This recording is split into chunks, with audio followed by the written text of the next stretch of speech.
Welcome to the Planet Paintball Podcast, the ultimate podcast for paintball enthusiasts. Each week, we dive into the world of paintball, bringing you stories, insights, and tips from players, coaches, and industry insiders. Sponsored by 1023 Sportswear. Looking for high-quality gear that performs as hard as you do? Check out 1023 Sportswear. And as a listener of the Planet Paintball Podcast, you can get 20% off your order with the code PLANETPaintball. Suit up, save big, and play your best. Welcome back to the Planet Paintball Podcast. If you haven't already, please consider giving us a like and subscribe or a review on Spotify or Apple Music or Apple Podcasts. Sorry. I'd like to thank our sponsors, 1023 Sportswear. For all your custom apparel, check out 1023 Sportswear and Southwest Paintball in Bayfield, Colorado. If you're in the southwest corner of Colorado, check them out for a good time. Today, I got Steve with me from Trigger Time Paintball down in Columbia, South Carolina. Steve, how you doing, man? What's going on, bro? You know, just hanging out, hiding from the rain. Only my daddy calls me Steve. Okay, sorry. You can call me Chavez. Chavez, all right. Well, Chavez. Also, Steves are creepy, bro. Like most Steves are creepy guys. Like you just go with Steven or the middle name, but Okay. never go with Steve. More people should name their children Steven. Yeah, actually, it's how many people have you met in the last 20 years? Or okay, how many people have you met that are 30 years or older in the last 10 years named Steven? Like you haven't. There's no little kids running around that are 14. I got one. Okay, well, someone's carrying on the legacy. He's my age. He's upper 30s. So. Yeah. But everyone just calls me Chavez, and that's just a nickname that I got because it goes back to the motorcycle club days and stuff, and it just stuck. And actually, it's kind of cool now that there's actually a really good Chavez that plays paintball, and I'm not him, but that actually I like a lot too. So shout out Paintball Fit one time. Congratulations, boys. Those guys are great for sure. I like seeing my name on a jersey that's actually on an NXL field. You got to pick one up. For sure. Anyways, you're the field manager at Trigger Time, right? Yes, sir. Yes, sir. I've been working there since I was 14. Nice. Started as a junior ref. Okay. I've been managing it for about 10 years now. Okay. Man, that's a solid run for sure. Yeah, I took a slight break in 2020 when COVID hit. It really changed a lot of stuff for us and how we had to operate, but also a lot of my junior refs and stuff were going off to college and everything was just different. And me and my wife bought a house and had my sixth child together. And so I have 5 daughters and a son. And I took some time away from playing tournament paintball and running the field from about 2020 to 2024. Okay. And I had a really good break. I went on like a Oliver Lane only with just family and kids and adventure and not all the acid and stuff. Nice. Yeah, he goes to faraway planets sometimes. That's my boy, but I just can't do that. You know, it's expensive. Like, you know, I just focused on like, you know, riding my bike and being at home, working at the house, supporting my wife. She has a very corporate career where she's in a lot of Zoom meetings. She's doing a lot of very like things that are just like way above what I've done in my life. And so I just backed her up on that. And then since we've done so well, like, and I could come back to paintball again, it's been amazing. And she's been like a really big supporter of me coming back to tournament paintball and watching the girls when I work on the weekend, or just me having the kids at the field when I'm working, because most of my kids play paintball. Nice.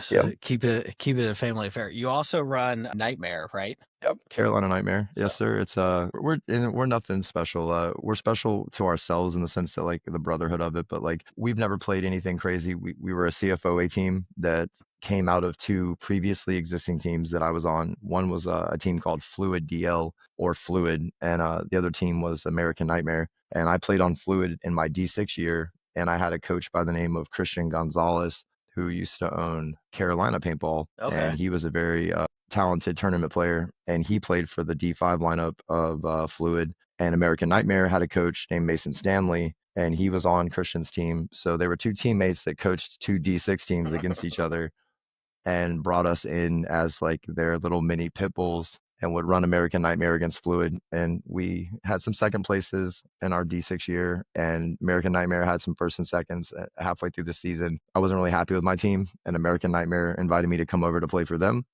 And I did. And we had some good podiums, some second and third places. Nice. And at the end of that season, we decided to put the 2 teams together and just make Carolina Nightmare. Okay. So in 2017, we did Carolina Nightmare, and we won a D5. We won a Dirty South Open and some second and third places, but we've never played in a national event. We've never played in any other league other than the CFOA, the CPPL, and then we play in the C3 PXL Okay. or the C3 XL, Tyler's league. Yeah. Which is my favorite league that I've ever played in, actually, up until this point. It's a really fun format. And it's just also really well run, and all the teams are very, very, very like respectful and chill, and like they have been nothing but like great to us. And the way Tyler and Pete do their whole operation is just very, very, very awesome. And Yeah. it's something that I aspire to learn from as a field manager. And I just kind of I know what I'm doing on our side of things because we don't run speedball at my field.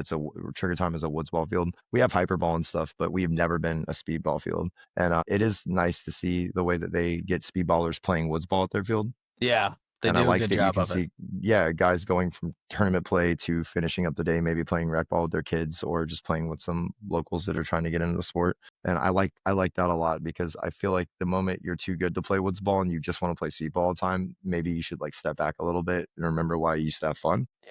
Yeah. But also there's a time to be serious, and it's a balance to teach my boys that. Definitely. Yeah. So I picked up a Resurrection whenever they kind of first came out as a just fun like kick around gun. Just to see what you could do with it. Yeah, and it quickly became like my favorite. Like just something about going back to the mechanical. And then a couple years ago, we went and played World Cup mounds, and I had never played mounds before, but the boys wanted to do mechanical where, a lot of them started in 7-man, or was 1999. it 10-man or 7? It was 7. We did 5-man and 7-man that year. Nice. Yeah. And since we've gone back and played 10-man mounds, and all that, but with being on the mound shooting mechanical made me feel like the first time I played paintball. Yeah, because it's I wouldn't say it's like slower paced because you could still just get killed just as fast or whatever, but it feels more like home, if that makes sense. The smell of it, the feel of the grass, even twigs and little things that would never be on a speedball field. Mounds is amazing because it's still teamwork, but it can still come down to one guy. And one guy can still do a lot. Well, and I've can never get got to lost play it in in a them. tournament format. I've never got to play in a tournament format, but I did get to play at Paintball Central. They used to have, I don't know if they still do in Greensboro. Yeah, they still got the mounds field. It was amazing. Yeah. I mean, that was like my first time ever playing it and totally lost in it, but I couldn't imagine playing in an actual tournament format. Like, how did you guys do? How did we do? I can't Well, that's when you know it remember was a the good day. exact Well, that's when you know it was a placement. good day. Yeah. It was a good day. In 7-man, we ended up in the year-long rankings like 8th somehow. And then last year we bit the bullet in 10-man, didn't do great. But the day before we got 6th and lost to Image. I'll That's take an it. honor. I mean, that's an honor. Yeah. Image doesn't get older than that. No. As far as old school. Yeah, it's kind of cool when you get to play against teams that you get to geek out over a little bit, Yeah, I think Gonzo, the guy I was talking about earlier, Gonzo from Carolina Paintball, he got to play against Tom Cole once, Okay, and like nice. Tom Cole and him were screaming at each other, and he like messaged me that was like his day, and and they were playing I think the ICPL or whatever Okay, it was. yeah. And I was just like, what? Yeah, that's like in what world? It's just it's an interesting world in the classic format, and it's fun, and all the old guys come out. It's like stepping into a push video or early dirter video or something like that. I love to push. I mean, I remember guys would just fight over borrowing the tape until the tape didn't even work anymore. It was so played out because you just played back your favorite segments. And it was just, there was, up until that point, it brought that, like, at the same time, snowboarding, skateboarding, and inline all had that editing style. And paintball was very much so. Like, if you were a paintball player, chances are you skateboarded. Chances are you liked punk rock or hip hop or hardcore or all these subcultures and sub sports that were becoming extreme sports were so interlaced with each other. And like, the old editing styles with the music, and now like newer guys when they do throwback editing, like Blackout Media, you got Mikey Tapscott, he just did this really cool C3 video for Tyler and them, and the music he chose and the way he edited it was so nostalgic. And like, I do like a good like gritty violence type video, but I do like the old school like pop punk metalcore,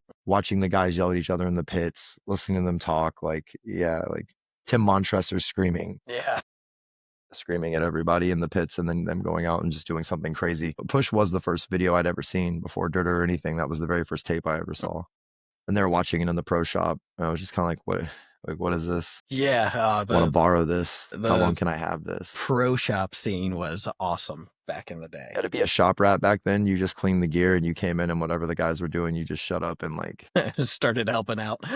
yeah, or just sat down and watched. And, you know, I remember we had a guy named Superstar named Eric, and he would just like give you the hardest time. But if your gun was fucked up or something was like going wrong or anything, he could just be like, yo, give it to me. I'll see you next Saturday. And we Yeah. just, you know, or Joker. Joker was also one of the guys that we grew up with in my field who to this day still plays for Carolina Nightmare and also coaches our D6 lines. And he is who I grew up under as sort of my sensei, and he's like my big brother.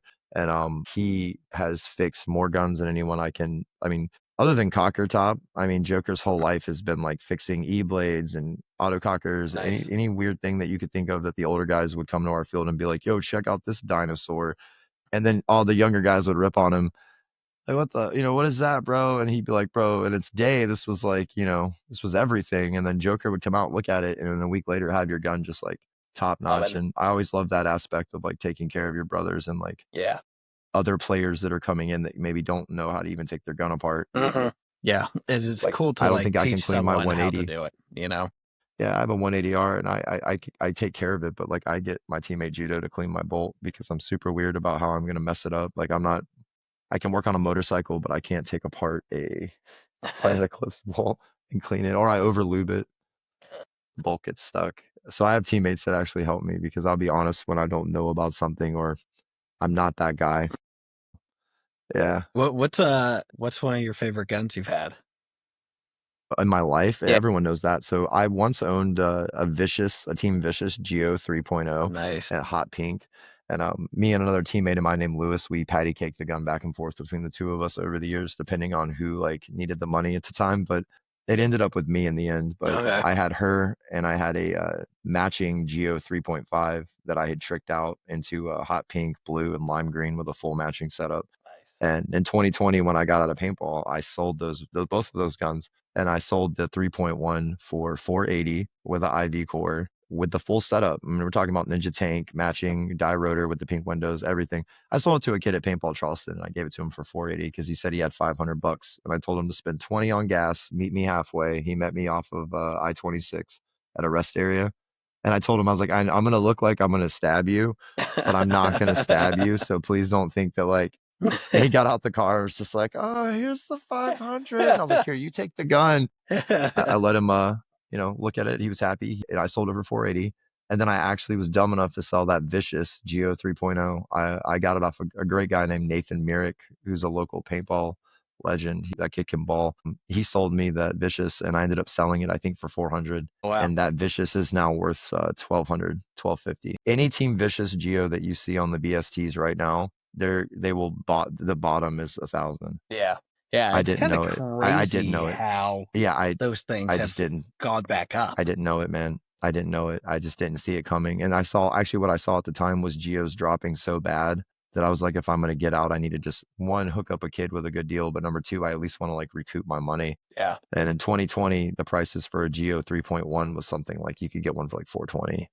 Yeah. Yeah. So I definitely dropped the ball on that. Best gun I ever shot was that gun. It was the softest shot. She was so consistent. Never had a solenoid go down on it. The board was great. I love the color of the board. I love the hot pink on the gun. Michael Moore took some pictures of me and Lewis holding that gun, and those are like some of my favorite pictures Nice. ever. So I have something. I think I have a picture. Maybe this is one of them. She's in that one. Let me see if I can get it on there. But yeah, nice. The holographic doesn't show it, but Michael Moore took that picture of me in the CFOA, and it's one of my favorite pictures of awesome. all time. So how'd you meet Nathan? Because I just played a tournament with him like a month ago. Nathan was just always at CFOA, and he was just we were a bunch of D6 guys, and we weren't in the boys club. Like no one knew us, and they just like, you know, okay. And not that they were rude to us or anything. We could just tell like, wow, these guys, this is their home. They play here all the time. So Mason and Gonzo just kind of would have us out there at the scrimmages at Paintball Central in Rock Hill. And about 2016, 2017, Justin Lamb and Nathan, a lot of those guys were out there running the records and all other lineups for other teams that I didn't know about. And we would just try to jump in on matches and get our asses handed to us. That's how you learn. Because those guys those boys come. I mean, to this day, I mean, like all those guys, they're just light years ahead of a lot of us. Like they're really good players. And I used to watch them play and just try to shut up and learn. even though I never played on a team with any of them or was coached by them, by a lot of practices with Mason and them just telling me to watch what they do, watch how they talk, how they carry themselves. Yeah, you can learn a lot from just watching. But I think he knew he was always on the BSTs, and he would always Nathan would have like really dope shit. I still have a Sandana barrel blocker, I think, that he sold me that came with that gun that I kept. But he always had dope shit, and he was on the BSTs and he hooked it up. I think we bought the I think he sold it to us for such a fair price. I think it was like $350 at the time he sold the Vicious to us. Yeah, that's not too bad. Yeah. So I think maybe Nathan, if you're listening to this, bro, I'm sorry that neither of us saw the price that was coming for that Vicious. I've seen ones that are way uglier and worse than the one he sold me. I mean, way worse, and they're selling for like $1,200. Yeah, if they would do a newer gun, it would sell like hotcakes too. I would like to see a stamped gun again. I mean, like an actually stamped gun. I don't mean like, it doesn't have to be like the Vicious. I just like to see, and the infamous cut guns are cool, but I mean, what about other teams that should get some? The market just seems a little bit stale at that end. I mean, there's so many custom millings that they do where they could add individual teams to those guns. Yeah, I that would be them cool more. to see again. Like, you know, back in the day, you had the Losoya cut, you had the Empire cut. Losoya, you bow down to Chris Losoya. You got to bow down to Chris Losoya. Chris Losoya. That I remember a lot of the guys in Silent Thunder at my team that I grew up watching, and the guys were like legends of us. Chris Losoya was someone that they watched a lot, and also a lot of them reminded me of Chris Losoya because they were so much bigger than me. So when those guys would run me down on the little hyperball field, I felt like Chris Losoya was like pummeling me. Like, yeah, I still watch the old footage of those matches of him jumping over the craziest like tubing, all the piping and shit, and the way he would just get in there with that ponytail, man. I tuck my long hair in, dude. When I play, I have really long hair. I always keep. I think people think I'm bald because I'm always wearing a beanie with it tucked in. It's just too hot. I don't like having my hair out when I play. Yeah, no, I don't. I don't know about you. I've never liked having my hair out. Well, I'm balding, so I don't I don't have the long hair problem anymore. I got enough to go around, bro. We're good. I have a kid on my team named Ben who has more hair than God. I mean, like it's just like a mane, and he plays with it out. I mean, full out. And props to him because I don't know how. Yeah, I don't know how. It's too hot. Back in the day, I had like a longer, I call it like surfer boy hair, you know, and flip around the beanie, and flip up a decent bit. Yeah. Well, I'm 40. I'm 40. How old are you, bro? I'm 39. Yeah, I see. Actually, I am 39, but I'm trying to practice saying I'm 40 because my birthday is January 19th, 1986. But I'm jumping the gun because I need to get used to saying it, right? Are you ready? Fair enough. Look, I'm January 30th. So. Oh, no shit. Yeah, I'm January 19th, 1986, bro. My wife, she's like, stop telling people. She's like, stop telling people in Walmart that you're 40. I'm like, no, I need to. I did this when I was 29. I was like, yo, I'm 30. It's hard, man. I can't believe I've made it this far. I'm actually really like proud to. I don't know how you feel about it, but I'm really proud of my age. You know what? I've had a couple buddies that no longer here, unfortunately, for different circumstances, and it just feels weird to be this age. And survivor's guilt almost. No, it's like survivor's guilt in a way. Yeah. It is. But you know, I contribute a lot to like paintball and keeping me young and mobile. You know, that's what I tell people all the time too. Is I think that was a big part of why I don't look. And I wouldn't say you look 39 at all. I mean, I would give us like maybe 29 to 33 is what I like to think. Yeah, and that's how I feel. A lot of people come up to me, and a lot of younger kids will come up to me and be like, when I tell them like I'm 40, and they're like, "Yo, what?" And I'm just like, I don't know. It's not a Peter Pan thing. I know how to be a man. I mean, I have children and a wife. I've been through a lot of grown man shit in my life. But when it comes to paintball, I am very much like a child. Like I don't like to talk shit a little bit. I like to have fun, but I'm never going to be the dude that's out there throwing punches and stuff because I dealt with all that in other parts of my life that's why I'm here, is to get away from that. And I'm also like, and I know everyone says this, but like, I'm not a cheater. Like, I don't cheat. And everyone says that, but a lot of people cheat. I'm such a fucking Boy Scout, bro. Like, all the refs in the CFOA, and like, I'm sure even the refs in Tyler's league, they know, like, I'll be the first one. I'm like, I am out, sir. I'm gone. I'm like, I'm gone. I'm so gone, bro. Like, you will never have to tell me twice. I'm not doing a little knee slide. I'm not rubbing the bunker, bro. Because if it gets to that point for me, all I feel like is for me personally, and I don't care, rubbing's racing, right? I'm not hating on a guy that can get in there and whatever. But for me, the moment I have to do that, I don't want to play it anymore. Yeah.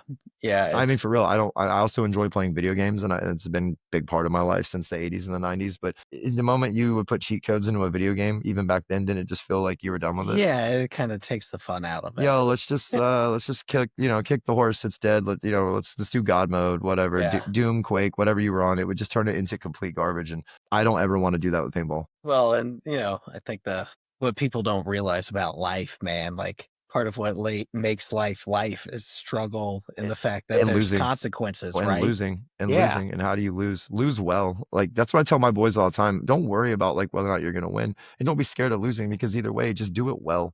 Just do it well. If you get shot off the field, and I try to tell them, like, if I get overballed and you get shot off the field, why don't you walk off like a warrior, even if they're still overballing you? Just walk off the field like a warrior and eat that shit, and we'll deal with it later. But if you're gonna like let it get to you, then you've already lost, because like you're giving them control over your emotions on the field, and like that's with any sport. Yeah. I'm not the type to freak out. Like, even if I've been hotballed, I mean, I've been hit with 320s in tournament in the CFOA. We won a third place off of a guy running me down with a hot gun after he had been shot out. His team would later take care of it for us. They were really great guys. I'm not going to say their name, but they took care of it. And he gave us a third place because he shot me with a gun that registered 315, 318, 320, and we got third place for it. But even then, I didn't like get aggressive or scream or like whatever. I just like walked it off, and yeah, I went and cried by myself in the pit until they came back with the medals.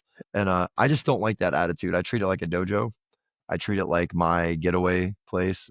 A lot of little kids are watching us. Yeah. I think about that a lot too. A lot of little kids are watching us, and I have kids, and what I want my kid like watching somebody do that or somebody be that aggressive, and then they don't ever want to play. Yeah. Well, and like at the end of the day, like, yes, it's a competition, and yes, I want to win, but this is a game. I'm all for some overballing, but not like malicious overballing. And I don't mean like headhunting. And also, overballing happens because of angles. I've even been guilty of it. Like, I saw some footage of me recently from a tournament where I got a nice 3-pack, and at the end of it, I just thought the dude wasn't getting out. And if you watch the footage, it looks like I'm being a complete douche and I'm screaming. But from the other angle, I didn't see that he had his gun up like this and he was just waiting to come out. Yeah. So I just saw his ass in a pod pack, and I just was like screaming. And if you didn't know me and you saw that video, you would be like, wow, that guy's really a douchebag. That's a lot to put on him or whatever. And I'm not that guy. So if it's easy for me to fuck up and do that, Yeah.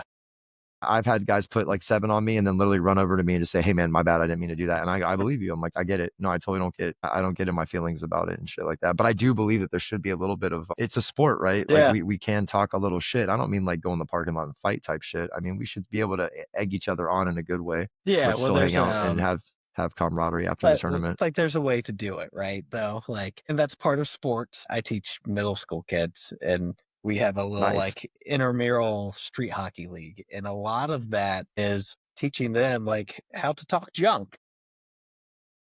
Hockey, And especially what's if you're not ready to. what's not too far, like, and it's street hockey. It's not ice hockey, so it's not as bad. Hockey and paintball had a lot of parallels, especially in the early days, like the early days of X-ball. Oh yeah. I would actually, growing up, I would have 14-year-old me. Yeah. I would put paintball and hockey on the same, even with the penalty box, everything. It just, even back then you had enforcers in paintball, guys that were going to go out there and hurt other guys. And you knew that he was going to overball. I mean, uncapped, just dumping on someone's head. Like, I mean, probably almost knocking guys unconscious back then. Yeah. Imagine getting 22 to the head in a prone position from 7 feet.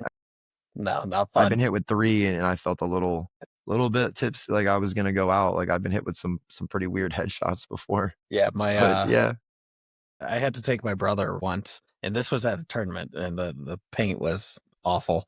But when we got back, he was like, I think something's wrong. And he had taken one to the back of the dome underneath the hat. And we had to go and get a CAT scan. Or, he was a bit he was a little concussed. So we spent the night at the hospital. You're like, bro, your eyes aren't tracking. Yeah. But and I thought about that. I always thought about that though, like, cause not even like 3 weeks ago, just a little scrimmage practice, one of the D6 guys on my lineup, he blew my head off. I mean, he blew my head off close and snake, and it was a rundown. It was beautiful.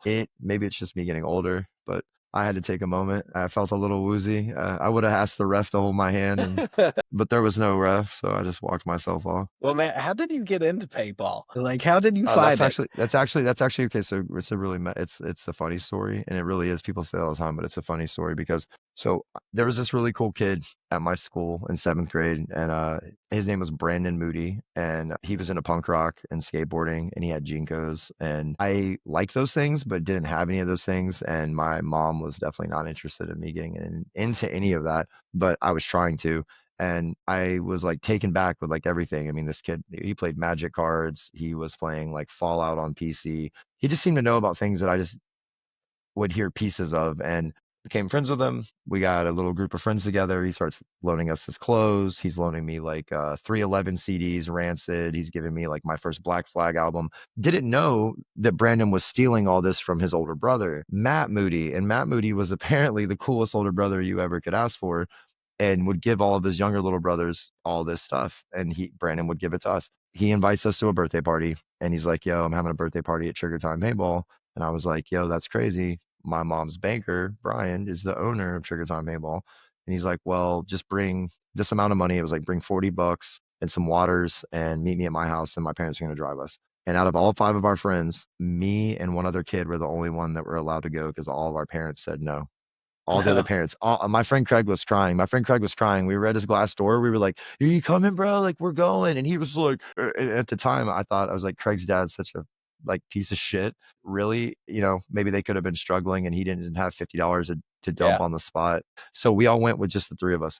We go to Trigger Time, typical paintball birthday party. 15 minutes of us getting on the field and about to start in the match. I took my fucking mask off because I couldn't breathe. And the referee came over and gave me a little yellow zip tie and he put it on my mask and he radioed into camp and he sent me back to camp and said I had to sit for 2 games. I didn't even get to play my first game. I was so pissed. I was so pissed. I was like, bro, when they came back, because we were all punk kids too, in authority figures. And I was like, Brandon comes back. He's like, yeah, I got like 4 kills. And like his brother Marcus is like, oh, I shot like 5 people and somebody threw a paint grenade.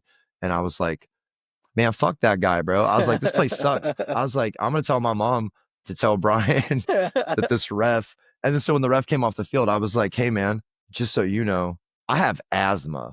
And that's why I was trying to lift. And dude, you could tell this ref, like now that I'm older, now that I'm me, now that I've been doing this a long time, I'm like, man, I was a little shit. And that referee was doing the right thing. And he probably had heard it a million times from a million other kids. So we had a great day. He lets me play the rest of the day. We had some good matches. Didn't do that great. Nothing exceptional. Maybe I only shot 2 people. Probably got shot way more than I shot. And after that, none of my friends played again. None of my friends after that played paintball again. Brandon, none of them. By the time I'm 15, I got arrested for assault and battery in my high school. And I got into a fight and broke a kid's leg with a steel toe boot.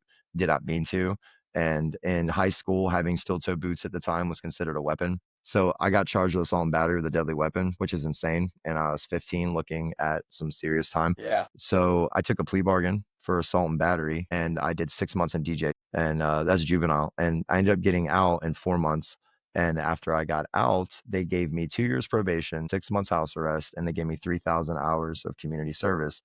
I did not know how I was going to do the community service. So what I ended up doing was I told my mom if she could call Brian and see if he needed some referees to come work. And she told him what had happened. Brian agrees. And at the same time that I'm starting to work at the field, my first child was born. I was 15 years old and I became a father when I was 15. So a lot of the guys at the field, I'm smoking cigarettes. I had a neck tattoo, had some hand tattoos at the time.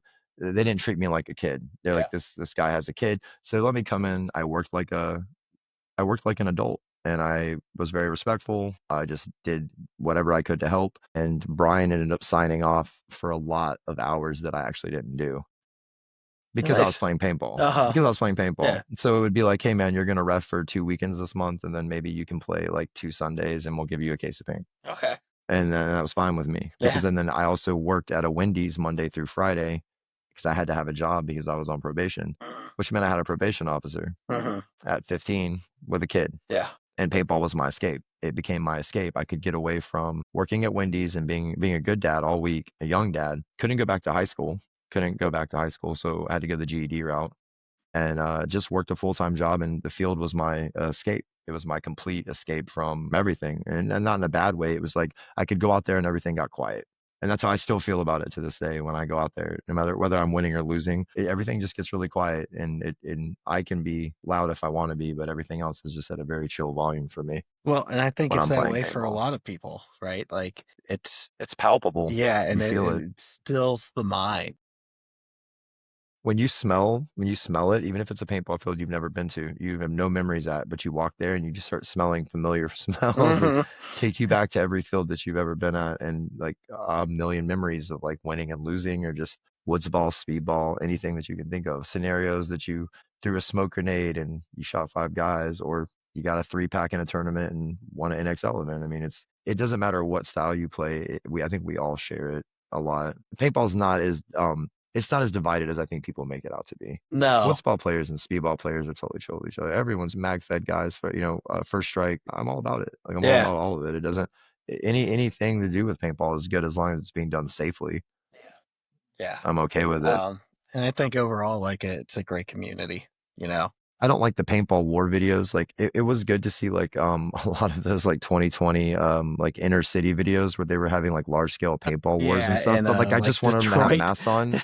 Yeah, but like just to have masks on and not to be in cars. Yeah. Because I remember in the 90s, I don't know if you recall this time, but like Inside Edition and like little shitty paparazzi shows used to do exposés on paintball where they would try to like make it really dangerous and like scare the parents away, which is probably another reason why a lot of my friends at that birthday party didn't get to go. It's because their parents are probably seeing that kind of stuff. But they used to do this expose about there was a VHS tape of some suburban kids that filmed themselves shooting a homeless person with a paintball gun. Yeah. Yeah, and the person, like, it was a lot of shots, and that was like one of the first viral graphic, involving a paintball gun. And I remember that casting like a huge bad light on all the birthday party moms that would come to our field.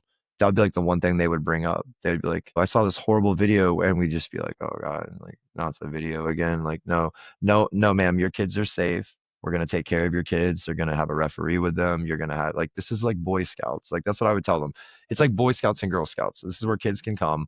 They have like a troop leader. He's there. He's not their drill sergeant. I always tell the parents like the ref's like he's like a big brother. He's gonna take care of your party and keep your kids safe. And no matter how much you reassured those parents in the early 90s or early 2000s, they would just be like, "So what about the frozen paintballs?" Or like, "What about the marble?" No, or the marbles. They'd be like, "What about marble?" And you just feel like, "Oh my God, like." Yeah. We're safer than bowling. Yeah. Yeah. Like, Well, that's insane. And I've told it a couple of times on the podcast, but Planet Paintball, which the podcast is named after, was an indoor field, and we used to go Friday nights. And Where was that at? In Greenville. No, Planet Paintball. Yeah. How did I miss that? Yeah. Indoor paintball in South Carolina? There was a caveat. It wasn't it was a old auction place for like cattle. Oh, like a warehouse. Oh, with the roof. So it with had the a roof. exposed on the sides. It kind of had walls. That's indoor. No, but that's indoor. I mean, that's awesome. It was indoor enough. You needed lights, but we would get dropped off there Friday nights, and all the guys were there having a beer or two, playing a little paintball. But honestly, Everybody I was safe. probably safer there with them than going to the mall or going to the movies. Yep. Or going to a party, just going to some friends someone else's house. Yeah. I mean, those guys took such good care of the few kids that were out there. Taught us a lot of life lessons, but no. Oh, and you'd hear them talk, dude, the divorce guys. You'd be like, "Yo, superstar, like over here, what's wrong with him?" And he'd be like, "Oh man, dude, he's going through a divorce." And you'd be like, "We have to play against divorce guys?" You'd be like, "Oh God, have you ever seen a divorce guy on a fucking paintball field, bro? There's a lot of anger." Or a guy with like really bad baby mamas. Yeah, it'll make you go out there and like really overball a guy. Yeah. I don't think I'd want to play. It's like that scene in Dune. Working something out. We're playing divorce guys. I'll give you two stories that are polar opposites from what most people think. So when I was running Planet, when we had moved to indoor field, we had Bob Jones University. South Carolina guy. You've heard of Bob Jones? Yep. So you got to give them the top-notch experience. So they come out to play. These were the most aggressive jerks I had ever had to ref. Like I had to not happy with the guns, not happy with the ref, not happy with the game. It wasn't even that. It was to themselves. Like one guy tried to tank other guy. Yeah, they don't. Yeah, they're not calling their hits. They're gonna hurt each other. They want to hurt each other. I was like, what are like? And I thought I was in for an easy day because I knew where they were from, right? I was like, yeah, you're like, these guys are just yeah, whatever. Mormons are coming. Yeah, like this is going to be a nice, easy day. It was not. Now, on the flip side of that, like ironically, like a month later, I have some DJs come out with strippers to play paintball. They were the nicest group ever. Nicest people you've ever. Yeah, Like, they're holy probably crap. and they tipped. They probably tipped you better than And anyone that else. wasn't common back then to tip the refs. So, and they not only tipped, but they tipped well. And they probably kept complimenting. And groups like that, they're like, wow, we had such a good time. When they tell you, like, I had such a good time, that was such a fun game, or like, that's when you're a referee and you're doing your job right. Yeah. Like when you're reffing. But it's worse when you're doing your job right and they're like, hey, he's out. Mask on. Keep your mask on. They dunk on one of their friends, the game's over. He's taking his mask off before anything's even. Yeah. And I've had a million of those groups. And you're right. If you judge your groups based off of why or what they do, you could be completely wrong. Because I've had entire groups of police officers come out and they were some of the worst people, but also some of the worst shots that I've ever seen. And the way that they treated each other, things they talked about. But then I've had group of like JROTC 14-year-old kids come out there and be absolute monsters. I mean, like total, like little Major Pain JROTC kids, and they come out there and they're belly crawling and they're sliding down my obstacles. And we have old World War II planes and stuff out there, and they just go crazy for it. They're actually like it really looks like I'm watching a war, not just watching renters play. And I feel like when you're a good ref, you can ref people the right way into having they really believe it's real. Not just 5, 4, 3, 2, 1, go. Red team, blue team, put your mask on. And the tips, the reason why I tell my roast all the time is if you can give your groups that experience, whether it's first timers or even just a group of speedballers or a bachelor party, whatever it is, if you just make them feel like it was real for a little bit, they're going to appreciate the magic you gave them and they're going to tip you. Yeah. And I have 16-year-olds that pull $50 tips and they just come up and they're like, and I'm like, it's you. Like, no, but you did it. I'm like, you did it. Like, and that's another thing about paintball I think is really unique is what other industry, it's like a tattoo artist in a way. I'll explain why I say that. Not only the tipping, but people are trusting you to put them in a situation where they're going to feel pain. Yeah, that's true. And they're paying you to keep them safe during the experience. That's true. And they're paying you to keep other people safe or from other people from like following the rules, like and not hurting someone or like taking their mask off or taking a barrel blocker off or overballing somebody intentionally or point blanking somebody. And you're the one that's in charge of that. And I think about that all the time. I think a lot of refs get too jaded when they referee groups and they forget that like you are important. And like a lot of people look at you like you are a god on that field because when the game starts and stops on your call, you're the one paint checking them. You're the one making sure the teams are playing fair. Like they appreciate that. Yeah. It goes a long way. I respect all refs. I got a lot of love for refs. A lot of paintball players hate refs. And I think maybe working in a paintball field made me appreciate refs more. I've never got to ref in a tournament. Have you ever got to ref in a tournament I have before? ref tournaments. It is hard. I want to. Long day. But I would want to. I think it would be good. It didn't make you a better player. Yeah, it definitely made me more understanding, right? Like as a player, you're like, how could you blow that call? And as a ref, like at the end of the day, you're thinking back on your day and you're like, I totally blew that call. I never thought about it like that. That would, and you cost somebody their tournament. Yeah, I don't think I'm saying anybody. Not you but, specifically. No, but somebody. Yeah, I can imagine that would be a happy that feeling. Call, didn't go, and part of the competitiveness, like once there's a dispute on that field, like no one's going to not everyone's walking away happy. It's like happy. 50% of that interaction is going to be pissed off, which is different than like reffing like your parties or your groups. Of course, because you can always make it up to them on the next game. No, you make it up to them on the next game. Give them a bag of paint. Hey man, here's a bag of paint. Bro. Or you slide in and tell them like, hey, go and do this. And give them a little head. Yeah, and you're right. A little heads up, little intel. You can do that when you're doing groups and stuff, but can't do that at events. I think the worst with the groups is when you're trying to like have a moment with one of the birthday party kids and you see the opening and you're like, Billy, go to the left and do it. And then you were wrong and you get Billy smoked. And, and then Billy looks back at you and you're like, sorry, Billy. And he's just like, respawns? And you're like, and he's like, bro, yeah, your mom's not tipping you later, bro. She's like, he's crying in my camp. Come back to camp. He's crying. You're like, what's going on? And she's like, oh, he got shot up. He's like, he told me to go left. I did. And they shot me. And I'm like, bro, I'm sorry, bro. I'm sorry. It was getting stale. I had to make the game. You missed the window, Billy. You should have gone Yes. quicker. It's kind of like having a time machine. That's how I tell my refs to do it now. You have a time machine. Just yes, watch them and paint check them, but as far as interacting them or guiding their destiny, just don't because you're gonna cause some kid to do some insane backflip off a barrel and it's not gonna end well. Yeah. Sometimes they do that on their own. I mean, I've seen some crazy Yeah. things. Renters will find a way. It's Jeff Goldblum from Jurassic Park. That's how I feel when I see renters doing crazy stuff. It's not dangerous, but crazy stuff. And I just they find a way. They find a path. They find a tree. They find some weird little hole that you never thought they'd be in. And I used to always tell the guys when I was more of just managing the field, like, I hate playing rentals. They're like, why? I said, you guys, you know what to do. And they're thus I can predictable. predict what you are going to do. The renter, I have no clue what he's going to do. He might crawl up on top of the hyperball and start shooting from there. I know you guys aren't going to go and do that. They will grab bunkers and walk with them as if they were shields. That's like the renter's favorite thing to do. They're like, is that bunker attached to anything? And they're like, oh, it's not. And then there's just like, Yeah, and his especially if legs you are got just a getting spool. shot up. And yeah. Oh, they love, no, it's like one guy roll it and two of us get behind it while it's moving. I couldn't possibly go any way wrong. Like an 8-year-old just getting like completely steamrolled by an old, those spools, man, hey, if you slide into one of those spools the wrong way, we don't have spools actually. I love them, but like my boss is completely against them. We had them back in the day. And when they decay, but like Yeah. when they get older and they got those huge splinters on them, man, like those things are not fun. Yeah, they're I wish good they would for the make some first couple plastic. of years. I feel like a plastic spool would be cool. I think that there should be more companies that offer plastic bunkers. That's something we should talk about.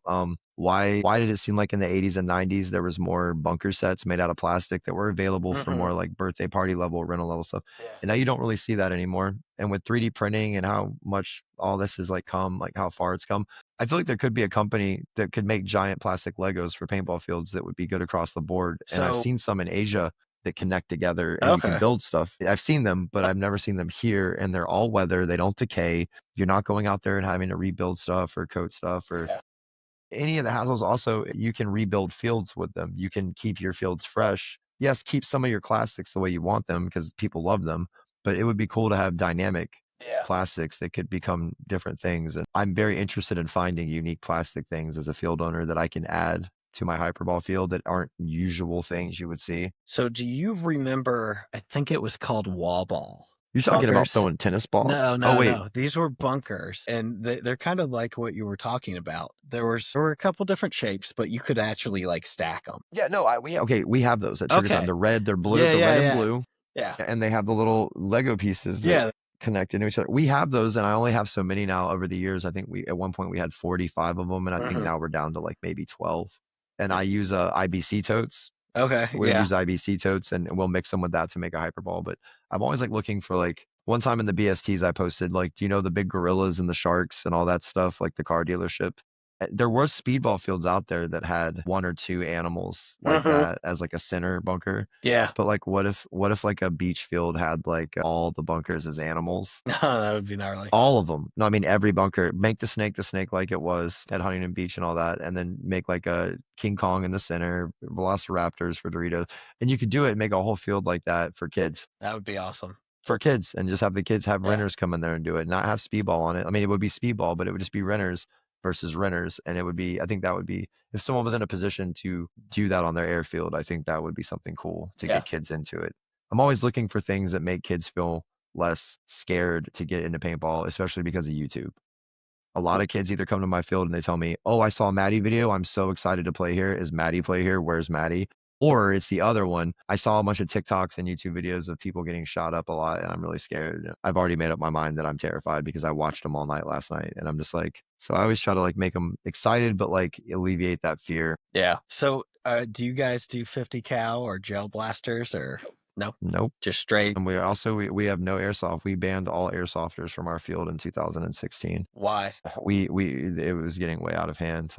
Like the cheating, the fighting, we like did our best to accommodate and like give them like different days and stuff, or mixed days where they could play with paint. And the paintball players didn't have a problem with it at all. But after some of them were banned, they came back, and it's funny you should talk about those bunkers that we had. what were they called? You said the name I of think them? they were The Wall Ball bunkers? was the Wall brand. ball. So like these wall ball bunkers, you know how they're plastic, and once they get holes in them, I mean, there's holes in them. Yeah. So they came back and the airsofters full autoed like 15 of those bunkers and put giant And just holes. put Oh giant yeah, holes ate in them it. up like Swiss cheese. Yeah, I'm So sure. we actually do not have any airsofters at our field, and there's another business in our area called Lexington Airsoft, and they've been doing airsoft and it's good. It's good for them to have their own place anyway, because before that they didn't have their own place. Yeah. But I would be interested in having them back if we could work out scenario events in a way that it's fair, but I think that's like above where I'm at right now with what I could offer, because it does seem like in that community, the speed softers seem like that's pretty cool. I wasn't aware of that until recently, but Yeah, that's interesting. at least they're doing something else other than what I've seen on the internet with, the Milsim guys fighting each other and like hitting each other with gun stocks in the face and shit. Yeah. That's crazy, bro. Like that's too much for me. Yeah, they get really. I'm not wearing a plate carrier with all this fucking gravy seal shit, but just the attitude of it. I don't like that attitude in paintball. I don't like it when military guys come out to paintball fields and think they're gonna like dookie on renters or something because they're military guys, and they kind of bring this sort of like bullyish attitude. And I think paintball should be like very more like it was in the 90s. It wasn't corny. It was just very for the person who had never seen it before. It looked fun and it looked safe. Yeah, you would see like Zap commercials or even like Brass Eagle. All the old Brass Eagle advertisements were so corny, but they were so American, and it was just like even the ones where they had shop glasses on. This kid's got a Stingray pump, no mask, but it came with shop glasses. Yeah. It was always there was an element of safety there, and I do like to like make sure that like first time players and like parents of those players know that like your kid is safe here.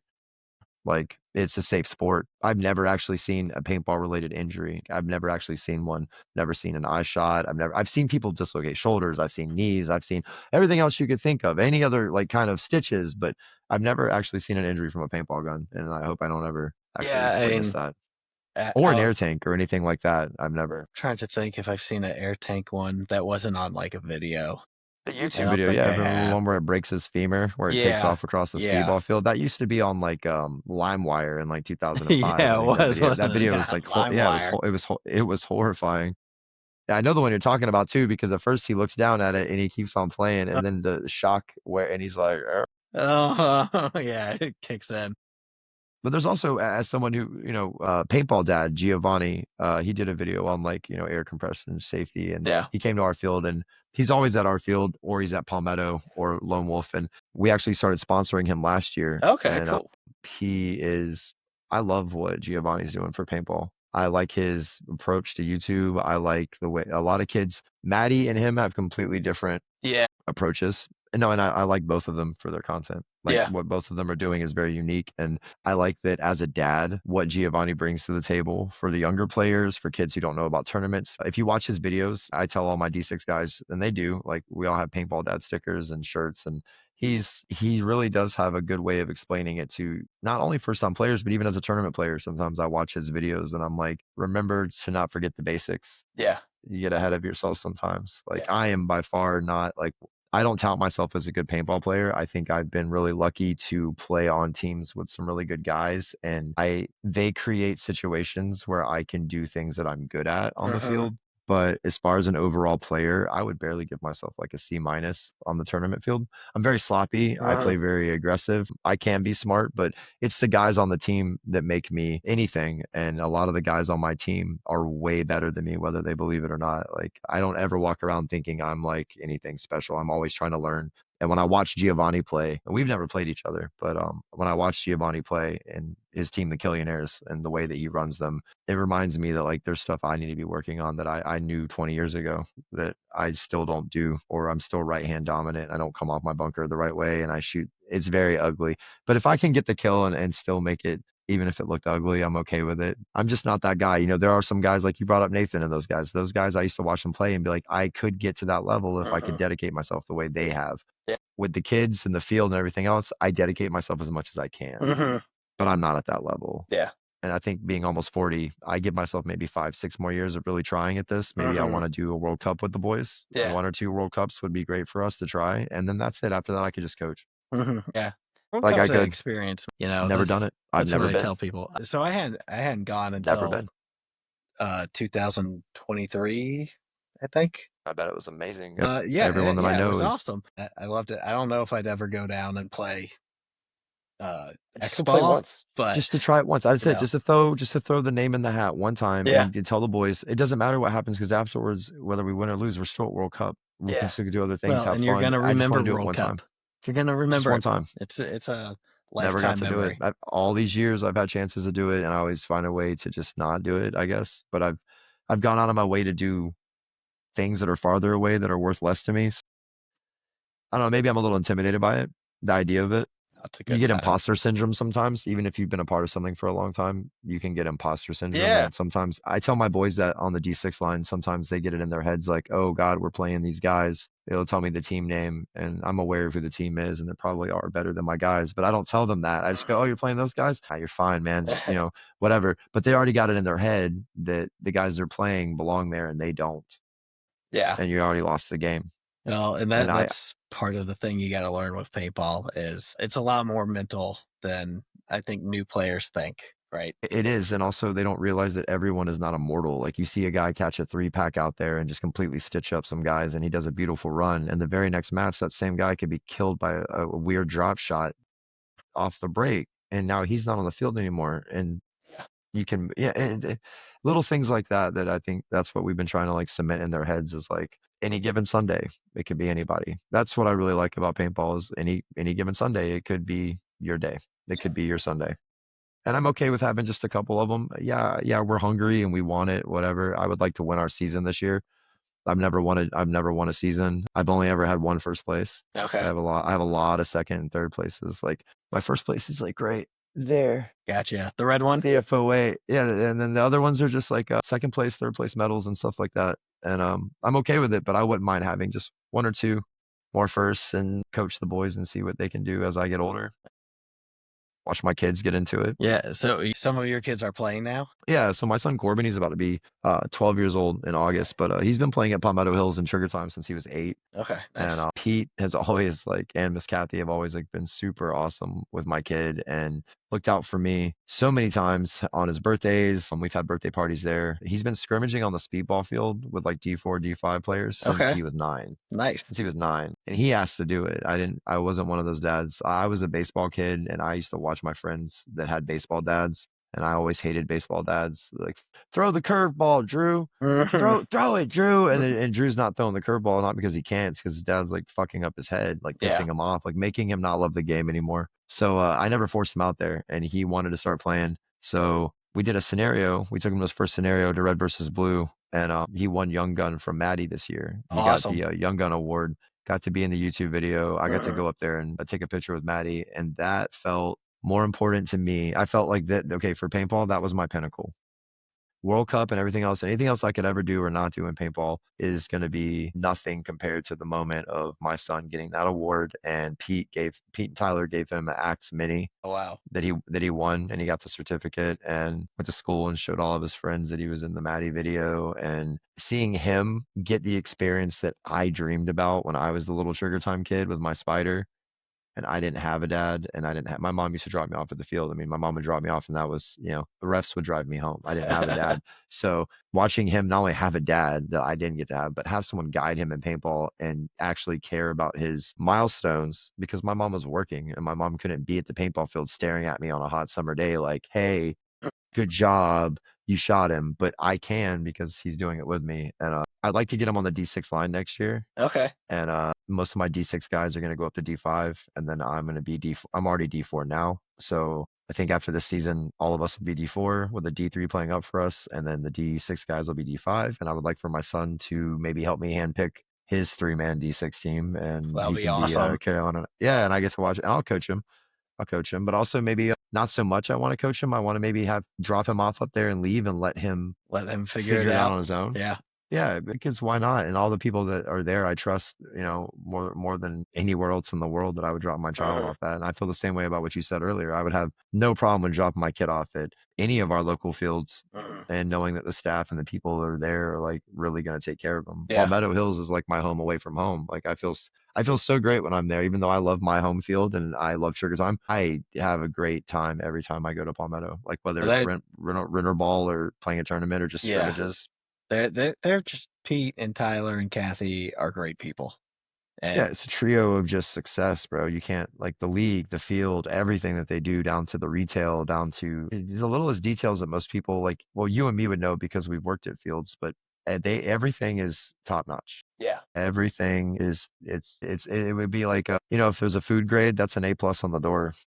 Yeah. You know what I mean? Yeah. Like Yeah. paintball No, you're grade. absolutely right. This is an A+ location that you're Yeah. at, and even A+ locations, that we used to have fallen lower. Some fields have their good years and their bad years, or whatever. But Palmetto is consistent, They've and been I was very playing there before Pete consistent. and Kathy bought it. I played there way before Pete and Kathy bought it. I've been playing at Palmetto since 2015 when the original owner had it, and it was a very different field. It was a very Yeah. different field. It was a wild west of sorts, and I did like the fact that the refs did their best with what they had.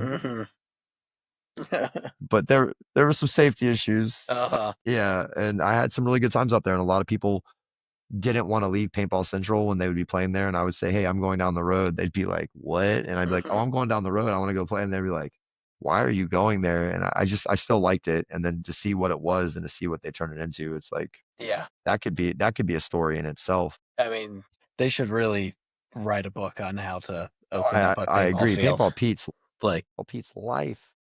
Paintball Pete's life, the man. I mean, I've been privileged enough to have some private, chill conversations with Pete, and I mean, like, what a man! Like, what a. Have you ever seen his '90s paintball ads for Paintball Pete's no, in I haven't. Australia? No. I'll send it to you after the show, but Yeah, it's please. amazing, bro. And when you see it, you realize how long he's been doing this, but not about like the time that he's been doing it, how much he's done for it in the time that he's been doing it. The passion he has for it. In Australia, he's like a national figure in paintball. I mean, like he's responsible. I was when he was like 30% of that country's like getting into paintball.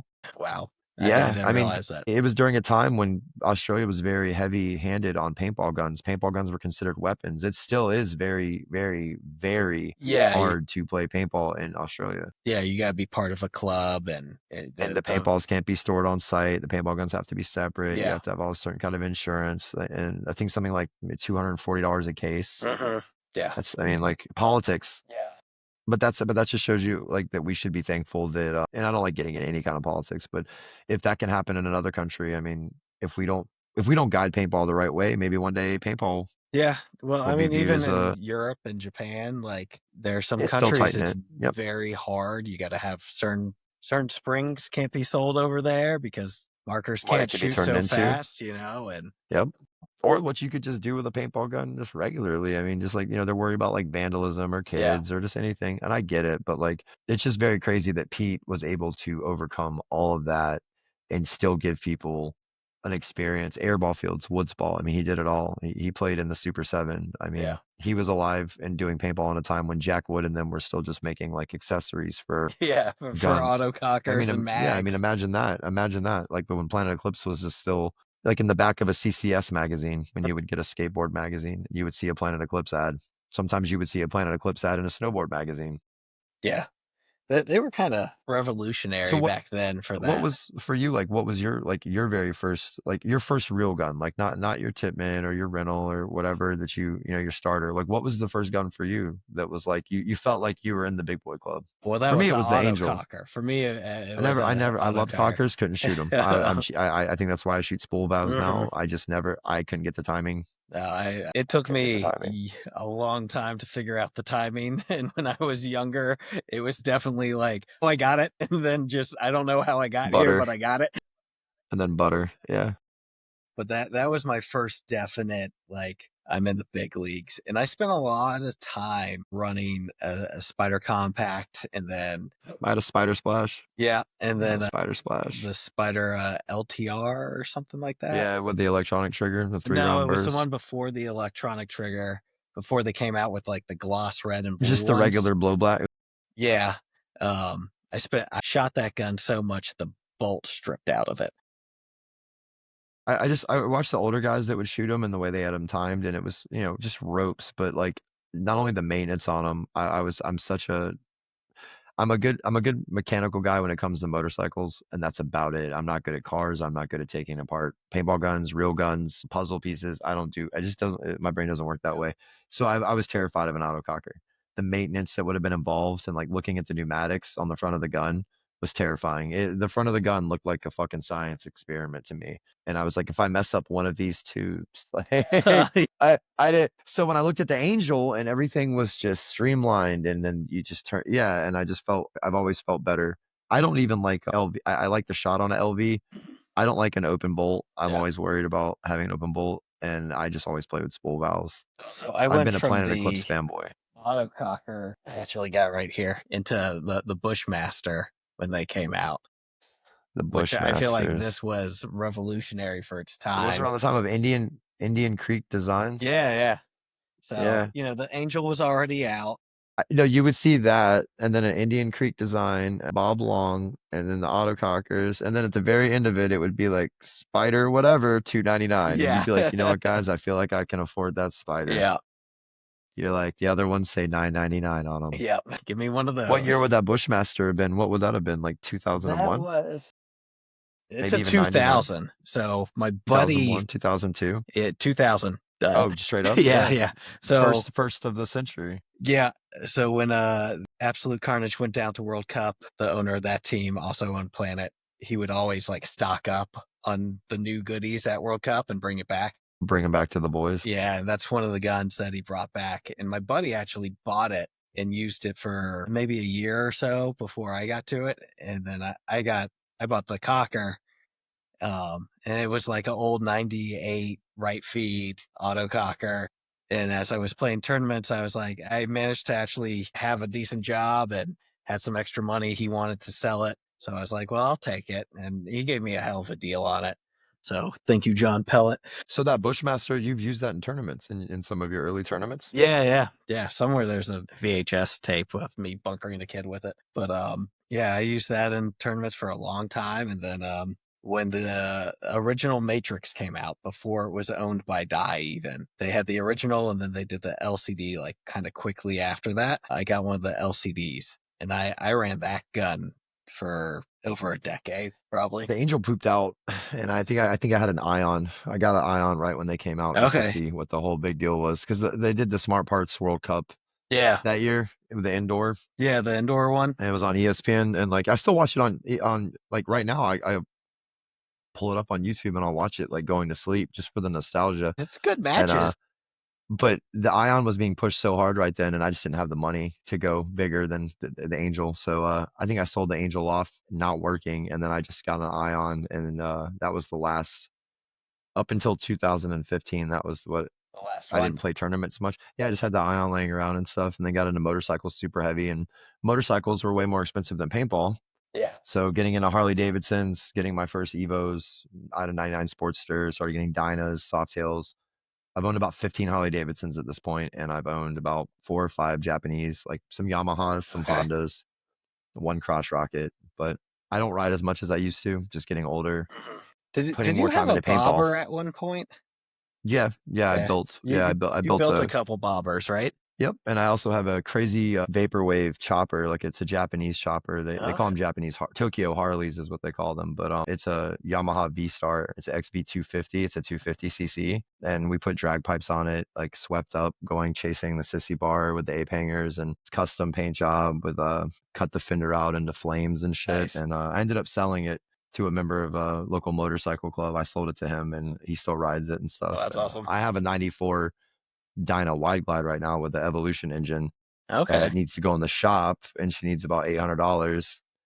And I just keep playing paintball, and every other week it keeps happening. I keep going to Palmetto, and I'm like, I could get 3 cases of 5-star today. Yeah. Or we could get the bike. I could put that down on the bike, get it in the shop, and then 2 weeks later pick it up. So right now the Harley's she's outside getting rained on. Yeah, I used to pull the tournaments on the bike. That's how people actually started getting to know me. Yeah, I used to pull with all my gear bag. I have this huge gear bag belonged to a brother of mine that passed away. His name was Rambo. He gave me his military bag, and I can fit all of my gear into it. Everything I can fit changes of the whole nine. I can go to a tournament with this bag on. And I rode to PBC Greensboro on my Harley for a tournament, and I used to pull up to the hotel on the boys all the time on the bike, and they just be like, what the fuck? And I'd be like, dude, if I lose the tournament tomorrow, you guys got to sit in a car and like fart and cry.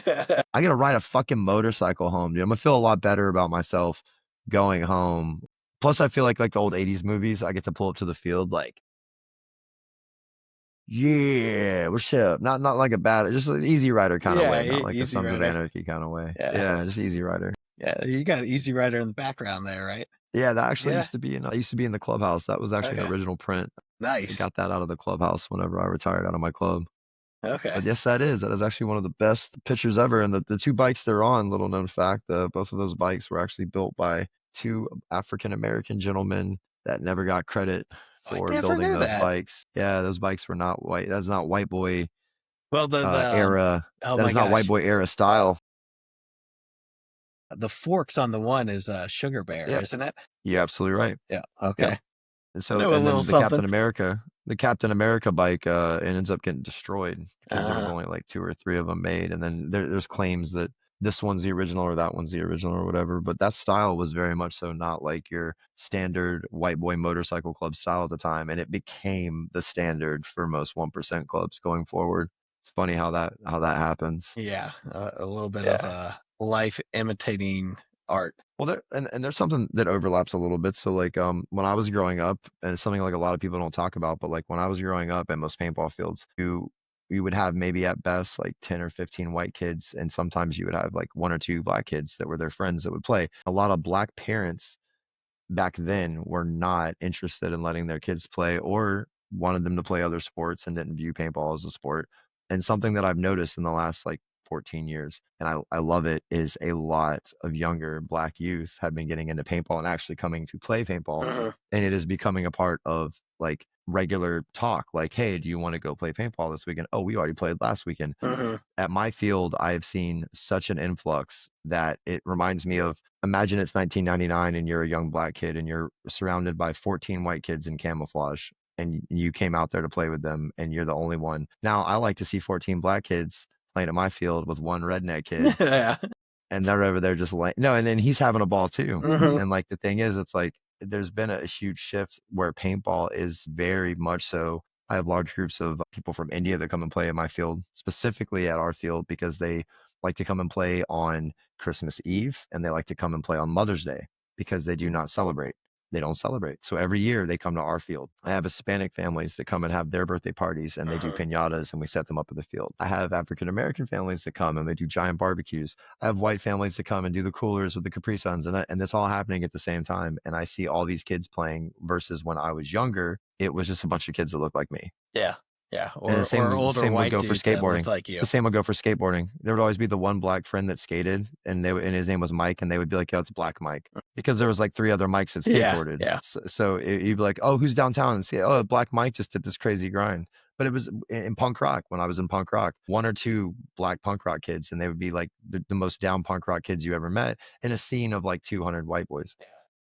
So like I really have noticed that paintball is growing in places that I think people should take knowledge. We should be able to talk about and celebrate without sounding like, aren't black kids playing paintball? They are. A lot of them are. A lot of them are getting, and also girls. A lot of young girls are getting into paintball. Most of my birthday parties that I'm getting, especially in the last 2 years, are girls. Really? That is 9 to 11-year-old interesting. girls are coming out, and they're the ones that aren't crying. They're not crying. The boys are crying. The boys are The asking. girls at that age are way tougher than the boys. Dude, Like, I my hate to tell 9-year-old you did her that. first match. She went out and shot my godson right in the hand her first match, and just comes out with the paint on her like a G. And I'm like, did you get shot? And she's like, yeah. She's like, but I shot him. I'm like, that's awesome. And she's like, yeah. And she was totally fine.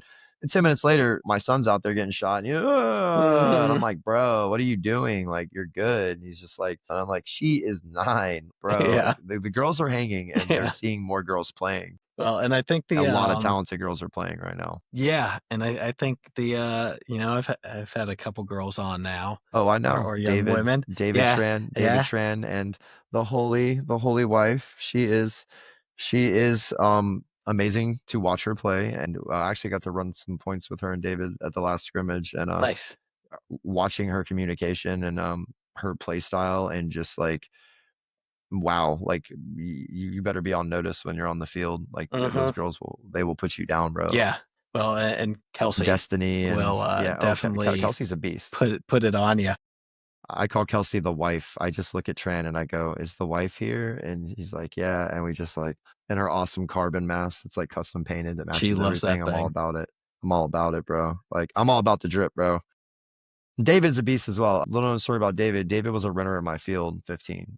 David Okay. started playing. Yeah, he just came to a party, was renting at my field. I was like a D6 player, and we actually used a picture of him in his birthday party with the airplane. It was one of our advertisements Oh, with that's him in it, awesome. like holding a rental gun.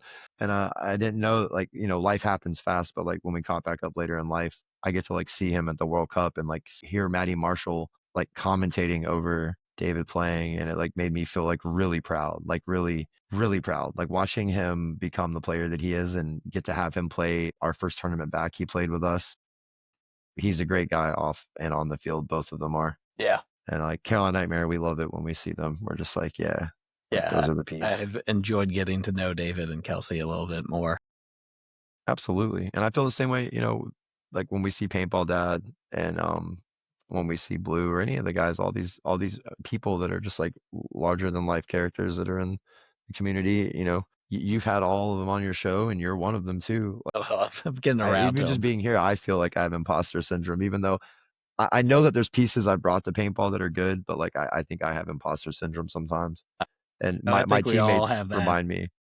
Yeah, my teammates remind me, dude. They're like, bro, like, we love you. Like, I've done a lot to like keep the boys together, and they've done the same for me too. And like the biggest one, it would be Mason Stanley. Mason's been playing paintball in the Carolinas for like the better part of the last 15 years, and Mason is a huge part of why Carolina Nightmare is like even like survived. Like without Mason on the field, it's like not having our dad. Okay.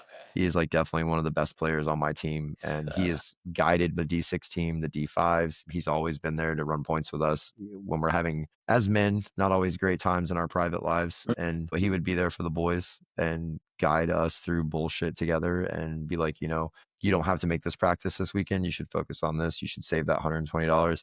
Focus on 3 weeks from now. We'll see you in 3 weeks. Like sometimes you have to tell guys to pull back just as much as you have to tell them when you need them to grind. Well, and having those keystone guys in organizations is really important. Like He's an anchor. Yeah. He's an absolute anchor. And you've been around as long as I've been around, and you've seen teams come and go, and a lot of They times get destroyed when they lose it. Yeah. When they lose that guy. Yeah. Everyone goes to the wind. Yeah. If you lose your anchor, the ship breaks apart quick. We did in 2020. So like our last event, first event in the CPPO, we just got completely destroyed in the D4 gridlock and a bunch of other teams that are just way ahead of anything that we should have even been trying to touch. I mean, we just got annihilated. I think we took like 18th out of 19th that day. And shortly after that, I tore my ACL in a motorcycle accident. Mason had some stuff going on, and a lot of the boys on the team were growing up. They were becoming like 19, 20, going off to have that real world pain. Stuff. Oh yeah. Oh yeah, get the heart broken, get some debt, get their first apartments. It took about 4 years for all of us to get back together. And a lot of us have been playing together for almost a decade.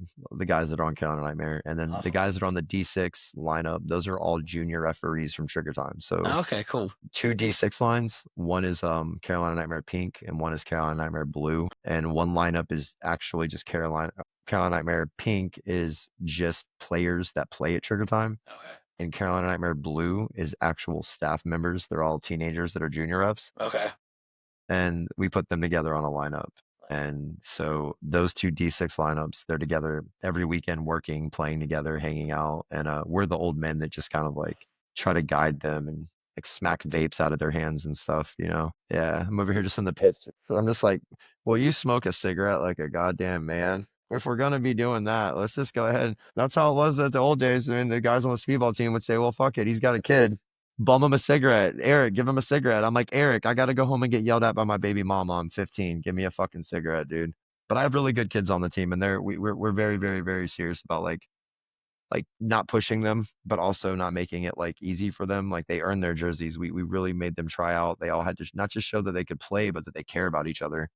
Nice. I don't want any like ego. I'm dealing with that currently right now with balancing out ego and showing them how I play and how I don't want them to play. And if I go out there and act like an asshole, then they're just going to copy me. And I don't want that. And what I do reflects on them, and what they do reflects on me as well. So trying to teach the boys how to control their emotions, respect other teams, and don't be scared of other teams on the field. Like they really do see a lot of these other organizations out here, and they're like, wow, those guys have been around a long time, or that's Tyler's team, the Tropics, or oh, that's the Wreckers, or that's, Life Alert. Like these guys are they're really great teams out there floating around. Legendary Weapons, Royals. Yep. Shout out I say Legendary Weapons. Steel. Yeah, dude. Like for real, those boys they ball out like crazy. They work hard. I tell all those teams that we are I don't know, I don't feel like we should be playing them sometimes because it's like no, because I mean it's like we have our good games and stuff, but like what they're doing is chess, and I feel like we're playing checkers. Still at the checkers level. No, we are. No, we are. And sometimes a blind squirrel gets a nut Yeah, every now and again. it And does. that's and that is Carolina Nightmare. Our saying is us, we're living the dream, surviving the nightmare. That's the team Okay. motto, and that's on all of our stuff. And it really is. It's just we don't try to pretend to be more than what we are. Even if we were that good, I don't think we would act cocky. And we're really appreciative of all the teams that have been like sort of nurturing us coming back this season. It's It's been been really cool.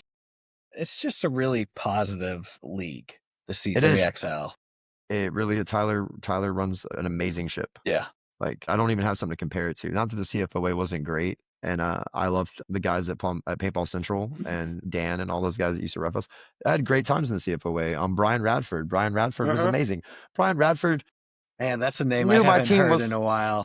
Brian, why did you gave us a penalty and it carried over to next season because Chris went out and got a lot of red flags thrown on him.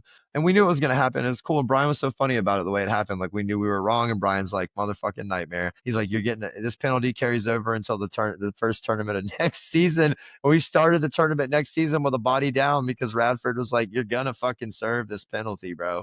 Because Chris thought that Brian couldn't get him at the last game. He's like, I'm gonna do it. I'm shoot. He shot refs. He shot everybody. He ran out and shot everybody, dude. He played on like for probably a good fucking 30 seconds. Like, Damn.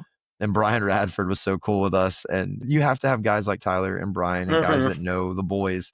But also, I like someone who knows the boys and still doesn't give a fuck that they're the boys and knows when to tell everyone to listen. And we has the respect and doesn't have to tell anyone to listen. Yeah. And whenever I hear Tyler say something, I listen because I respect not only his league, but I respect his knowledge. He's running a living thing. Yeah. You know what I mean? You have to get new teams in, you have to get new blood in, you have to grow the sport, but also you have to have a healthy league. You want to have healthy brackets. You want to have good fields, good grass. He has it all. I mean, it's He's an doing A hell of plus, a like I job. said on the door. So, And his interview with you was amazing. I mean, oh yeah, I really enjoyed watched having it at him work. on. So I watched it at work with headphones on. I was like, yeah, Tyler, like and I watched David's and Kelsey's interview as well. You run a really good show. Thank you. Watched your show. I watch Paintball Dad's content. It's not because I feel obligated to. It's good quality paintball related media. Yeah, I need to have Paintball I think we Dad need more. on. Dude, Giovanni is Giovanni is so positive and open to any outlet where he can push paintball, not like himself or like his brand. He just likes pushing paintball. Yeah, He comes and plays with a spider at my field. If there's runners at my field, Giovanni pulls out a spider. The spider. Giovanni will. Nice. And most of his footage that you see him playing against runners is him playing with a spider. That's awesome. I love that. He doesn't let people bully. He lets people use his equipment. Sometimes wears masks and stuff like that. And like when you're that little kid and one of the older guys puts his gear on you, yeah, like, you're like, it matters. You're like, man, it's like $1,000, man. Like, yeah, I mean, you're like, oh, you're shaking. And he's so cool with all the kids and even his sons, the paintball sons, like they're in a lot of his content. They play at my field and they do. He'll bring he has the 50 cals and he has the gel blasters, and they'll be out there just getting it. And like, it just makes me so happy to see another dad not only enjoying his kid, but like being an ambassador for the sport. Yeah. And he's a good one, man. Giovanni he's got some stories. Yeah, for sure. And his boys, the Killionaires, they're definitely like a big threat in the D6 for sure. They're coming out. Carolina Nightmare. We'll be talking about what they're doing to my lineups, and I'm looking at both the lineups, and I'm like, let's just sharpen steel with steel, just keep going at them and stuff. But it's going to be interesting to see who takes the seasons for both the D4, D5, and D, or all three actually. Yeah, the D4, D5, and D6. I don't know who's currently in the lead. I think it's Rice and Beans. Rice and Beans is definitely in the lead. I think we're currently tied for the lead in D5 right now for our season, and then I think Killionaires or Wildfire. Yeah, I think so. Currently, and Wildfire came all the way up from Georgia. Dude, bro, we just got our butts kicked by a team that came all the way from Virginia called the Hokies. Okay. We just we just shut out. Well, we got lucky in some matches. Let's just say that we got lucky. I'm serious. Like we got lucky. This wasn't just us like crushing everybody, but we ended up beating every team that day going into finals. We didn't lose. We won every single, and we went into finals, and they completely blew us out. They blew us out like we didn't even get one. Like Man, that sucks. they're good. I No, but hate they're when that good. They're happens. good. If that was gonna happen, it was gonna happen. And that was the first time we got to play them all day. We Okay. didn't play them all day. Yeah, it was humbling. Oh, we didn't go in cocky, but it was humbling. And they can ball, and they came from a very, very far away to take a first place. And like we were very like all day with them, cleaning gear together, like hyping each other up. Like, yo, I'm gonna play you. We're gonna play each other. Oh, he gave me one of these. Dude, this guy shot me. It's over, man. It's over, right? He said, I was like, Well, it feels good when you watch a team that deserves it get it. yeah. We didn't deserve it that day. We were close. We came close to it. And also, little known fact, like that Easter shootout, Blue and Tyler told us that they checked all the listings and stuff. There was no paintball tournaments in the world held that day except for the one that we played. And you guys. I lost. And I lost. Oh, you And got I second. lost. Dude, what if we had beat them? We'd have been, dude, not only would have been, we won the only tournament that day, but we won it by a shutout. That'd be a shutout. Would that be a shutout if we beat them, beating every single team and not losing a single match I the guess you entire could day? call that a shout out. I've never had anything close to that, bro. It felt good, but we just got lucky. Legendary Weapons didn't get somebody on the box in time. Okay. That's all that happened. We got really lucky. Like we were in a death fight with them. They're a huge problem. They're really good. Yeah. They practice. They're very well learned and experienced. And Yeah. so are the Royals. And we kind of like the Titans to beat each other up, and we kind of take advantage of it like a hyena. That's how we play. Like we really do. Like we know that we can't bang on their level, so why not let them tear each other down, and we'll try to come in micromanage. Yeah. And that's an honest evaluation. All those guys are really good. I tell my boys, don't sit after your points. And I mean, yes, catch your breath, get your water, whatever. It's X ball. Watch what they're doing. Watch the guy that you're like, what is he doing right? What is he doing wrong? How did he just get a 3-pack? How did he just get that guy off a break? Like, I want to know. Even if I can't like have someone show me, I just want to watch them do it, and maybe I can imitate it at least. Yeah, they're good. Hey man, we are at an hour and 30. I can't believe it. And we've barely touched the surface. So we'll definitely do another one later. No, we're good. But shout out. Was that pretty good or? No, it's great. Shout out the sponsors, the field. Let people know what's up real quick. Yo guys, Carolina Nightmare, Trigger Time Paintball, Palmetto Hills Paintball, Verse Paint, Debo Designs, Spantastic, Painting the World. That's Louis Leon and Painting the World, one kid at a time. 7 Cents International, and unofficially Arizona Green Tea. If we could get our sponsorship back, that would be great. I have jerseys and I have my pop packs, but we used to be sponsored. We need to get that back again. But there we go. Also shout out to, everyone that's supporting paintball, not just in the Carolinas, but around the world and stuff. Like, let's push this forward. Let's grow. Awesome. Couldn't said better. Thanks for tuning in to the Planet Paintball podcast. We hope you enjoyed today's episode. Whether you're out there grinding in the divisional pits or chasing dreams on the pro stage, remember, it's all about the passion, the hustle, and the love for the sport. Shout out to 1023 Sportswear for sponsoring the show. Don't forget to use code Planet Paintball at checkout for 20% off your order. Gear up, save big. Until next time, keep grinding, keep growing, and we'll see you back here on the Planet Paintball podcast